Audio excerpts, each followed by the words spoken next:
Hello दोस्तों, आज मैं आप लोगों को बहुत ही प्रो लेवल का एक्टिव डायरेक्टरी के कमांड्स बताने वाला हूँ, जिससे आप लोगों को समझ जाएगा कि एक्टिव डायरेक्टरी के अंदर कुछ चीज़ें इंपॉर्टेंट होती हैं, वो कैसे देखी जाएं।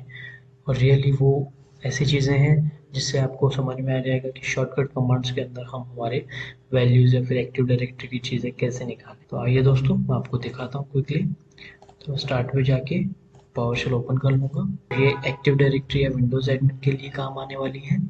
और मोस्ट इम्पॉर्टेंट थिंग ये है कि ये जो कमांड है वो एडमिन ही यूज़ कर सकता है। तो पहले चलिए दोस्तों, मैं आपको बताता हूँ कि सिंपल है कि मुझे कोई ब्राउज़र का इंटरनेट प्रॉपर्टीज़ ओपन करना हो तो मैं कैसे ओपन करूँगा। तो देखिए दोस्तों, मुझे एक सिंपल यहाँ पे पावरशेल ओपन करना है और एक कमांड टाइप कर देना है inet cpl.cpl। तो दोस्तों, आपको किसी भी एज ब्राउज़र में या फिर क्रोम ब्राउज़र में जाने की ज़रूरत नहीं है और वहाँ से जाके सेटिंग्स निकालना आपको थोड़ा टाइम भी लग सकता है या फिर कुछ वक्त भी लग जाए। तो अगर कोई सस्पिशियस ईमेल एड्रेस आ जाता है या फिर कुछ साइट रेस्ट्रिक्ट कर रही है आपको, तो आप सीधा यहाँ पे दोस्तों यहाँ पे ऐड कर सकते हैं और उसे रिस्ट्रिक्शन से हटा सकते हैं। ये एडमिन लेवल का काम रहेगा दोस्तों। अगर आपको अप्रोप्रिएट एक्सेस है, आप डेफिनेटली ये चेंजेस कर सकते हैं। अदरवाइज हो सकता है कि कोई चेंजेस ग्रुप पॉलिसी से आ रहे हो तो वो रिफ्लेक्ट ना करे। आइए दोस्तों, मैं आपको दूसरी एक यूज़फुल कमांड बताता हूँ। ये कमांड ये है कि आपको आपके मशीन के रिजल्टेंट सेट ऑफ पॉलिसीज क्या क्या हैं, आपके मशीन पे कौन सी ग्रुप पॉलिसीज अप्लाइड है और वो कहाँ से आ रही हैं, ये हमें दिखाएगा। तो देखिए दोस्तों, आपको सिंपल टाइप करना RSOP, आप एंटर कर देना है और आपको वेट करना है। Resultant set of policies is being processed, ऐसा विंडो आपके सामने आएगा। आपको थोड़ा वेट कर लेना है इसे ओपन होने तक।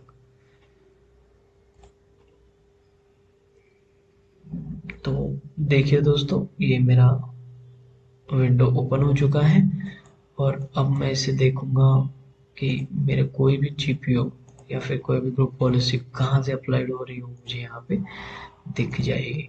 वो कैसे दिखेगी दोस्तों, तो मैं बताता हूँ आपको।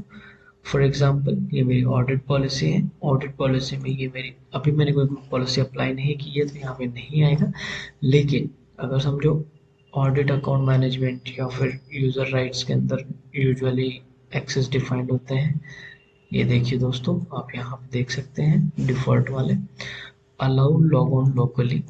तो आप यहाँ पर आप कुछ भी चेंजेस नहीं कर सकते। वाई? बिकॉज ये चेंजेस हो रहे हैं ग्रुप पॉलिसी के थ्रू। तो आपको ये चेंजेस कौन सी ग्रुप पॉलिसी से हो रहे हैं, अगर ये जानना है तो आप इस कमांड को यूज़ करके RSOP ओपन करके यहाँ पर जो भी सेम पाथ है वहाँ पे आप जा सकते हैं और देख सकते हैं कि आपकी ग्रुप पॉलिसी या तो अप्लाइड है या नहीं है, या फिर कोई नया ग्रुप पॉलिसी आप बना रहे हो और वो आपकी मशीन पे अप्लाइड हो चुकी है या नहीं हो चुकी है, वो आप क्रॉस वेरीफाई करने के लिए आप ये भी यूज़ कर सकते हो दोस्तों। तो ये बहुत ही हैंडी कमांड और यूजफुल कमांड है, जो कि हर एक एडमिन के लिए रिक्वायरमेंट रहेगी। आइए दोस्तों, नेक्स्ट कमांड के लिए बढ़ते हैं। तो दोस्तों, नेक्स्ट कमांड मैं आपको बताने जा रहा हूँ कि अगर आपको कोई भी सर्वर का अपग्रेडेशन करना हो तो उसके लिए आपको फंक्शनल लेवल का इंफॉर्मेशन होना बहुत ज़रूरी होता है। और वो फंक्शनल लेवल की इंफॉर्मेशन आपको मिलेगी तभी आप आपके या तो सर्वर या फिर डोमेन कंट्रोलर या फिर member server of domain controller को आप अपग्रेड कर सकते हो। तो उसके लिए दोस्तों एक कमांड है, तो मैं आइए आपको बताता हूँ वो कमांड क्या है। वो कमांड है get hyphen AD forest. Get hyphen AD forest. दोस्तों ध्यान रहे, ये आपकी कमांड जो है आपके सर्वर पे ही चलेगी, जिससे भी आपको फुल राइट्स परमिशंस हैं। यहाँ पे आपको FL कर लेना है या फिर सेलेक्ट भी कर सकते हो नेम कोमा फॉरेस्ट मोड। आपको टाइप कर लेना है, एंटर कर देना है दोस्तों। देखिए दोस्तों, मेरा फॉरेस्ट मोड जो है विंडोज़ 2016 है। ये मतलब ये मेरा फंक्शनल लेवल है दोस्तों। तो आप इसे FL करके आपको और डिटेल जानना हो तो वो भी आप जान सकते हैं दोस्तों, बहुत इंपॉर्टेंट है। ये देखिए दोस्तों, यहाँ पर आपको हर चीज़ मिल जाएगी। डोमेन नेमिंग मास्टर, आपका मास्टर कंप्यूटर कौन सा है वो भी मिल जाएगा, और ये सारी चीज़ें भी आपको, रूट डोमेन और स्कीमा मास्टर कौन सा है, आपका domain controller, UNS suffix, UPL suffix क्या है, नेम है क्या है, ग्लोबल कैटलॉग जीसी क्या है, ये आपको सारी चीज़ें यहाँ पे मिल जाएगी दोस्तों। तो आइए बढ़ते हैं दोस्तों हम हमारे नेक्स्ट कमांड के लिए। तो नेक्स्ट कमांड जो है दोस्तों, अगर हमें कुछ जानना है हमारे MTU वैल्यू की, जो कि ये मोस्टली हो सकता है कि नेटवर्क टाइप में काम आए, या फिर एक्टिव डायरेक्टरी से रिलेटेड कोई नेटवर्क एडमिन अगर आपको पूछता है कि हम आपकी मशीन की करंट MTU वैल्यू क्या है, तो वो MTU वैल्यू हम कैसे जानें। तो दोस्तों इस कमांड पे मैंने बहुत कुछ रिसर्च किया था और मैंने यूज़ भी किया है एक्चुअली।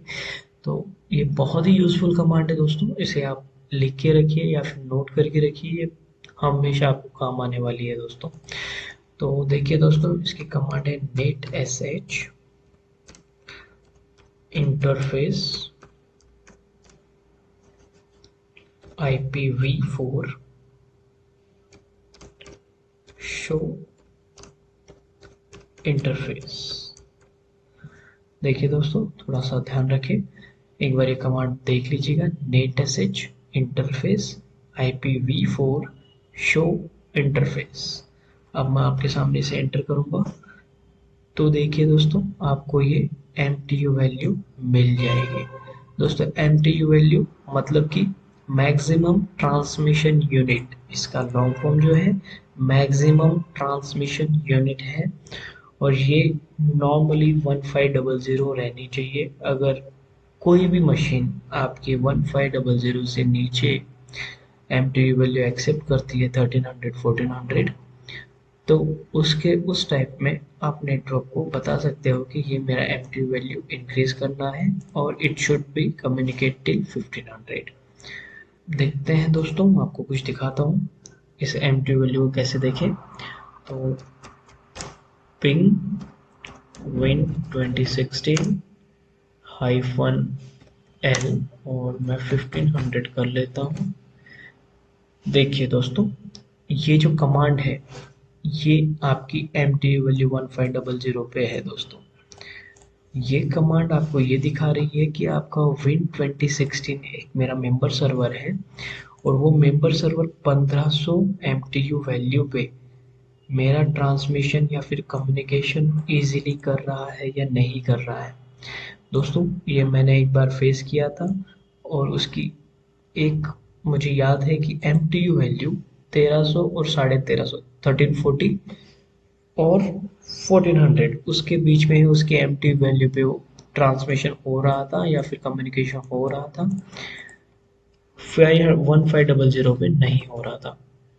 तो दोस्तों उस टाइम पे मुझे ये समझ में आ रहा था कि मेरा MTU वैल्यू पे इम्पैक्ट करता है, और एडमिन को ये इन्फॉर्मेशन होना बहुत ज़रूरी है, ये इम्पोर्टेंट इन्फॉर्मेशन है। आप इसे नोट कर लीजिएगा दोस्तों, ये आपको कहीं पर भी काम आ सकती है, रेयरली यूज़ होती है, लेकिन आपको पता होना चाहिए आपके सर्वर की MTU वैल्यू कौन से नंबर पे ये कम्युनिकेट हो रही है। अगर ये MTU वैल्यू कम ज़्यादा होती है दोस्तों, तो आपको ये नेटवर्क एडमिन से बात करनी है और उन्हें कहना है कि इसके MTU वैल्यू मुझे 1500 पे कम्युनिकेशन होने के लिए अलाउ करवा दो, या फिर आपकी नेटवर्क स्ट्रेंथ बढ़वाओ, ताकि मैं कोई भी लैग या फिर स्लोनेस इन द नेटवर्क ना आ सके। तो आइए दोस्तों बढ़ते हैं हम नेक्स्ट कमांड के लिए। तो हमारी नेक्स्ट कमांड दोस्तों ये थोड़ी सी यूज़फुल इसलिए रहेगी कि हमारे अगर कोई भी अकाउंट को या फिर कोई भी यूज़र अकाउंट का पासवर्ड एक्सपायर हो चुका है तो हमें उसे कैसे देखना है। तो दोस्तों हमें एक कमांड फायर करनी है, नेट यूज़र, और यूज़र का नाम, फॉर एग्जांपल मैं लेता हूँ मेरा नाम सॉफ्ट टेक, और स्लैश करके डोमेन। ध्यान रहे दोस्तों, ये कमांड बहुत ही यूज़फुल है, इसके थ्रू आप जान सकते हो कि आपके यूज़र का अकाउंट एक्टिव है, या फिर पासवर्ड उसका लास्ट कब सेट था, पासवर्ड एक्सपायरी है, पासवर्ड दोस्तों ये बहुत इंपॉर्टेंट है, पासवर्ड चेंजेबल। तो ये पासवर्ड चेंजेबल, इसका मतलब ये है कि ये फ्यूचर डेट बताता है। अगर आपकी पॉलिसी या ऑर्गेनाइजेशन में ऐसा सेट है कि आप 90 days after you must have to change your password, तो आपको ये कमांड बहुत ही यूज़फुल रहेगी, और इसके थ्रू आपको समझ जाएगा कि कौन सी कमांड या फिर कौन सी डेट, आपको समझ जाएगा कि कौन सी डेट पे आपका पासवर्ड चेंज होने वाला है। या फिर अगर आप क्रॉस कर चुके हो पासवर्ड एक्सपायरेशन डेट और आपका सर्विस अकाउंट या फिर आपका एडमिन अकाउंट आपको लॉगिन करने नहीं दे रहा है, तो आप इस कमांड से आप चेक कर सकते हो कि आपके अकाउंट की पासवर्ड एक्सपायरेशन डेट खत्म हो चुकी है या नहीं। तो इस प्रकार दोस्तों ये 5 कमांड्स हैं, बहुत यूज़फुल हैं, आप इन्हें सेव करके रख लीजिए।